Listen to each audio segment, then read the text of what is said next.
整支新少少嘅同大家分享好冇？今日係介紹咩咧 ？Laphroaig 係一支手甜瓶啦，佢入邊就寫咗一個好關鍵嘅信息啦 ，Madeira Release 呢支酒咧係用咗馬德拉加列葡萄酒桶去熟成嘅。2005年嘅時候蒸餾啦，咁啊2025年8月份嘅時候咧就裝樽，我估佢係19到20年嘅，54.4度啊。咁呢啲酒值幾多錢咧？呢啲酒都值過5000零銀紙6000蚊嘅都。點解20年咁貴嘅？我哋買支 Laphroaig 25年頂晒籠4000蚊，有時平嘅3000幾蚊都有啊。因為佢43度，佢唔係單桶，係常規作品啦，風味上面咧同呢啲咧就有個比較大嘅區別，係啦。即係如果喺相同年份，單桶同唔係單桶喺風味上面係咪真係爭咁遠啊？因為好多時嘅價錢爭太遠啦。Macallan 嘅12年 Sherry Oak 頂晒籠700零蚊啫嘛，你買支 ESC 佢要收你17,000蚊喎，係咪真係爭成廿幾倍嘅風味咁樣？第一單桶咧，作為一個官方嚟講咧，佢哋係唔會經常出嘅，即係如果從個產量比例嚟，因為單桶佢要做到佢官方嘅風味咧，唔係一件易事嘅。第二樣嘢啦，單桶對於酒廠嚟講，佢唔係好想做，因為點解？因為做單桶其實唔可以話蝕錢嘅，但係一定賺唔到錢咯。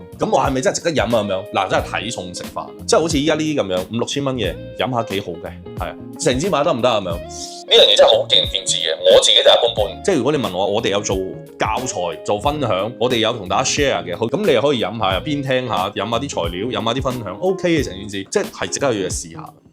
有香草雪糕嘅味道喺邊喎 ，Vanilla 雪糕喎，好正喎！收回我頭先嗰句説話，我睇下有冇我自己買翻支。哇！呢種 Vanilla 雪糕嘅味道，哇！第一次飲得咁正。